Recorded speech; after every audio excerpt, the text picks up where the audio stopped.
নমস্কার বন্ধুরা, কেমন আছেন সবাই? আশা করি সবাই খুব ভালো আছেন। হ্যাঁ, আমি আজকে আপনাদের জন্য একটি নতুন রেসিপি নিয়ে এসেছি। আমি এখানে 2 প্যাকেট মাশরুম নিয়েছি, সেগুলো আমি একটা থালায় নিয়ে নিচ্ছি। এরপর দেখুন, এগুলোর মধ্যে কিন্তু খুব কালো কালো জামস থাকে এবং দাগ থাকে, ব্ল্যাক স্পট থাকে। তো সেইগুলো আমাকে খুব ভালো করে তুলে নিতে হবে, কারণ ওগুলো দেখতেও ভালো লাগে না, থাকলেও বেশ খুব একটা ভালো দেখায় না। তাই আমি এখানে একটা ট্রিক্স ব্যবহার করেছি। এই ট্রিক্সটি ব্যবহার করলে কিন্তু মাশরুমগুলো খুব সুন্দর পরিষ্কার হয়ে যাবে। তাই আমি এখানে একটু গমের আটা নিয়েছি, সেটাকে দিয়ে আমি খুব ভালো করে হাতে করে কালো কালো স্পটগুলো যেগুলো আছে সেগুলো আমি তুলে দিচ্ছি। আর এটাতে খুব ভালো করে পরিষ্কার হয়ে যায়। সবগুলো আমি হালকা হাতে করে, নতুবা ভেঙে যাবে মাশরুমগুলো, তাই আমি হালকা হাতে এগুলোকে ভালো করে পরিষ্কার করে নিচ্ছি। দেখুন, এগুলো খুব বেশি পরিষ্কার হয়ে যাবে এবং যখন ধোয়া হবে তখন দেখতেই পাবেন কতটা পরিষ্কার হয়েছে। এরপর আমি কিন্তু নর্মাল জল নিচ্ছি, কোনো গরম জল নিচ্ছি না। এগুলোকে সব মাশরুমগুলোকে আমি দিয়ে হাতে করে নেড়ে নেড়ে ভালো করে আমি ধুয়ে নিচ্ছি, যাতে আটার গুঁড়োগুলোও না লেগে থাকে। সব ভালো করে আমি বের করে রেখে নিচ্ছি। দেখুন কতখানি পরিষ্কার হয়েছে, কালো স্পটগুলোও আর নেই, জামসগুলোও থাকবে না। এরপর আমি যেটা করছি সেটা হলো মাশরুমের এই পিছনের পার্টটা যেটা থাকে সেটাকে আমি কেটে বাদ দিয়ে দিচ্ছি। এটা থাকলে কিন্তু মাশরুমটা বানালেও খুব একটা টেস্টি হবে না, তাই এগুলোকে আমি এক এক করে বাদ দিয়ে দিচ্ছি। এবং আজকে আমি যে মাশরুমটা বানাতে চলেছি এটা খুব ইজি ওয়েতে বানাতে চলেছি, খুব তাড়াতাড়ি তৈরি হয়ে যাবে। তাই সবগুলো আমি কাট করে নিয়েছি দুভাগে। এরপর আমি 2 চামচের মতন টক দই দিচ্ছি এবং আমি দিচ্ছি এখানে চিকেন মশলা। আপনাদের কাছে যদি মিট মশলা থাকে কিংবা আরও কোনো ভালো মশলা যদি থাকে আপনাদের কাছে, সেটা ব্যবহার করে আপনারা এটাকে মাখিয়ে রাখতে পারেন। মিট মশলা কিংবা যেটা কিচেন কিং মশলা থাকে, তো ওগুলো আমার কাছে ছিল না বলে আমি কিন্তু এখানে চিকেন মশলাটা দিয়ে ভালো করে আমি ম্যারিনেট করে রেখে দিচ্ছি 20 থেকে 25 মিনিটের মতন। আমি কিন্তু নুন ব্যবহার করলাম না। এরপর এখানে আমি মিডিয়াম সাইজের 5টা আমি পেঁয়াজ নিয়েছি, সেগুলো রাফলি চপ করছি। এবং এখানে 15-20টার মতন আমার রসুনের কলি আছে, সেগুলো নিয়েছি। সেগুলো কিন্তু আমি গ্রেড করে নিইনি কিংবা কিছু করে নিইনি, গোটা গোটা রেখেছি। আর পেঁয়াজগুলোকে আমি এইভাবে কেটে নিচ্ছি। এটা আমি কুকারের মধ্যে বানাবো, আমি কড়াইতে বানাচ্ছি না। আপনারা চাইলে কড়াইতে বানাতে পারেন, কিন্তু কুকারের মধ্যে খুব ইজি তরিকাতে এটা তৈরি হয়ে যাবে আর খুব তাড়াতাড়ি তৈরি হয়ে যাবে। তাই আমি কুকারের মধ্যে তেল নিয়েছি, একটা তেজপাতা দিলাম এবং 1 চামচের মতন, ছোট 1 চামচের মতন আমি গোটা জিরে দিচ্ছি। আর রান্নাটা আমি মোটামুটি সর্ষের তেলে করছি। এরপর আমি রসুনের কলিগুলো এর মধ্যে দিয়ে দিচ্ছি। রসুনের কলিগুলো এই জন্য আগে দিলাম কারণ রসুনটা ভাজতে একটু সময় লাগে আর খুব একটা আমি এখানে ভাজবো না। তাই আপনারা কিন্তু স্কিপ না করে অবশ্যই দেখুন, খুব ইন্টারেস্টিং লাগবে এবং খুব তাড়াতাড়ি তৈরি হয়ে যাবে, আপনাদের খুবই ভালো লাগবে। তাই দেখুন রসুনগুলো আমার হালকা হালকা ভাজা হয়ে গেছে। এরপর আমি এখানে 2টো শুকনো লঙ্কা ভেঙে দিয়ে দিচ্ছি। কাঁচা লঙ্কাও দিতে পারেন, ঝালটা কিন্তু আপনারা নিজেদের পরিমাণ মতন দেবেন। আমি এখানে খুব একটা বেশি ঝাল দেব না। এরপর আমি পেঁয়াজগুলো দিয়ে দিচ্ছি, রাফলি চপ করে যেগুলো রেখেছি। সব পেঁয়াজগুলো আমি এটার মধ্যেই পুরোটা বানাবো, তাই কুকারের মধ্যে সব কিছু দিয়ে দিচ্ছি। পেঁয়াজগুলোও দেখুন হালকা নেড়ে চেড়ে আমি যতক্ষণ, খুব একটা বেশি ভাজবো না, কিছুক্ষণ ভাজবো। এরপর আমি আদাটা তো আর কুচি করে দিলে হবে না, এখানে আমি তাই আদাটাকে গ্রেড করে দিলাম যাতে সেদ্ধ হয়। আর এখানে দেখুন পেঁয়াজটা আমার হালকা ভাজা হয়েছে, খুব একটা ভাজবো না, কলিগুলো সব বেরিয়ে এসছে। এইবার আমি গ্রেড করে রাখা আদাটা দিচ্ছি। আদাটা গ্রেড করার এটাই শুধুমাত্র কারণ ছিল, যাতে এটা খুব ভালো করে আমার গলে যেতে পারে যখন আমি সিটিটা দেবো। তাই এগুলোকে হালকা হাতে ভালো করে আমি নেড়ে চেড়ে নিচ্ছি, একটুক্ষণ হতে থাকুক। একটুক্ষণ হওয়ার পর, কারণ আদাটাও আমি এই মাত্র দিলাম, এরপর দেখুন অনেকটা হয়ে এসছে, পুরোটা রসুন পেঁয়াজগুলো হালকা হালকা ভাজা হয়ে গেছে।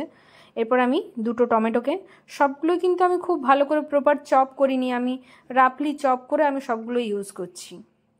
আপনারা চাইলে কিন্তু এখানে কাঁচা লঙ্কাটাও দিতে পারেন, আমি কিন্তু কাঁচা লঙ্কা খুব একটা ব্যবহার করিনি, কারণ আমি চাইছি না যে খুব একটা ঝাল হোক।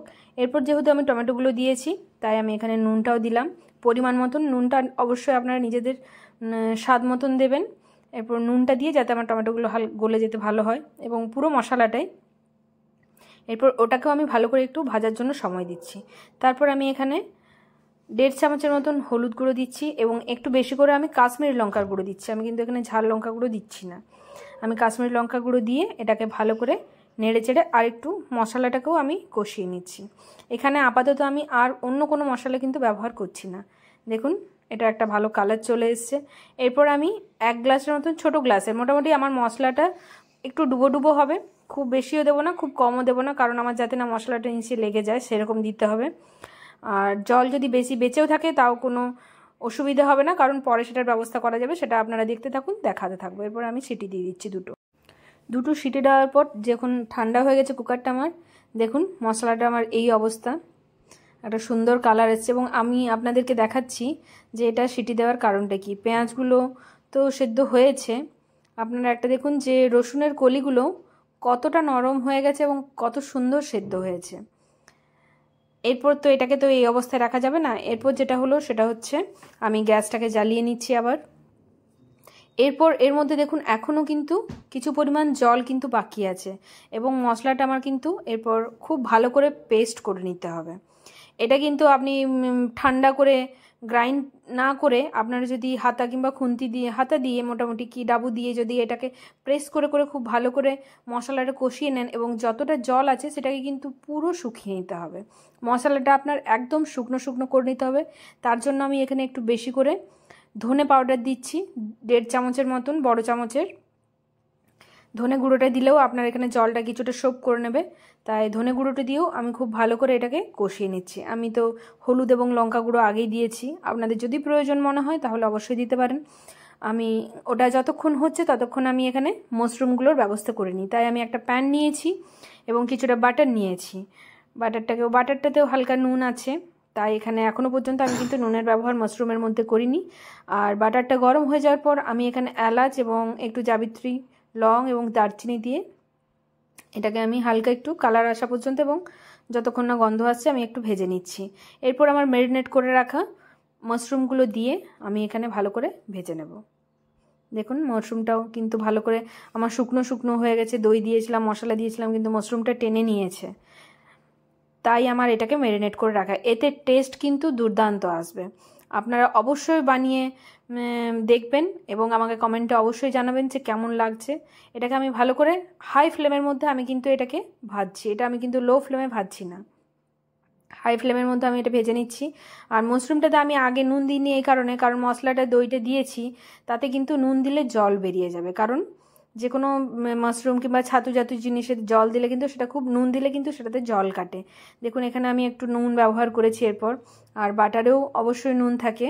এখানেও দেখুন এটাতে হালকা হালকা জল বেরোতে শুরু হয়েছে, এজন্য এটাকে কিন্তু আমি নাড়িয়ে চাড়িয়ে একদম কনস্ট্যান্টলি আমি নাড়াতে নাড়াতে এটাকে দেখুন এটা আমার অনেকটা জল বেরিয়ে মাশরুমগুলোও আমার একটু জলটা বেরিয়ে গিয়ে এটা কিন্তু একটু ছোট হয়ে গেছে, কম পরিমাণে কম হয়ে গেছে। আর এদিকে আমার উল্টো দিকে আমার মশলাটা কিন্তু একদম রেডি হয়ে গেছে। দেখুন কতটা শুকনো শুকনো, আগে যে অবস্থায় ছিল এখন কীরকম হয়েছে, এবং পুরো মশলাটা আমি হাতাই করে কিন্তু পেস্ট করে ফেলেছি।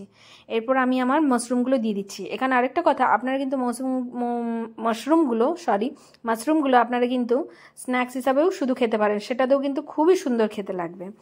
যাই হোক আমি এখানে মাশরুমগুলো এবার দিয়ে দিচ্ছি এবং পরিমাণ মতন জল দিচ্ছি, খুব বেশিও দেবো না খুব কমও দেবো না। যেমন আমি আগের বার জল দিয়েছিলাম মশলাটাকে সেদ্ধ করার জন্য, এখানেও কিন্তু আমি সেরকম পরিমাণ ডুবো ডুবো জলই দেবো, কারণ এটা আমার গ্রেভি তৈরি হবে, আমি এখানে ঝোল তৈরি করছি না। তাই সেইভাবে আপনারা করবেন, যদি ঝোল করতে চান তাহলে বেশি জল দেবেন, আর ঝোল না করলেই ভালো লাগবে। এরপর আমি গরম মশলা দিয়ে দিচ্ছি এবং কসুরি মেথি রোস্ট করে রেখেছিলাম। আমি এখানে চিনি দিয়েছি একটু টেস্টটা ব্যালেন্স করার জন্য, আপনারা কিন্তু চিনিটা স্কিপ করে যেতে পারেন যদি ভালো না লাগে। এরপর আমি দেখুন পরিমাণ মতন জল দিয়ে দিচ্ছি। আমার পুরো পদ্ধতিটা কিন্তু কুকারের মধ্যেই তৈরি হয়ে গেল। জল দিয়ে আমি ভালো করে এটা নাড়িয়ে চাড়িয়ে রেডি করে দিলাম।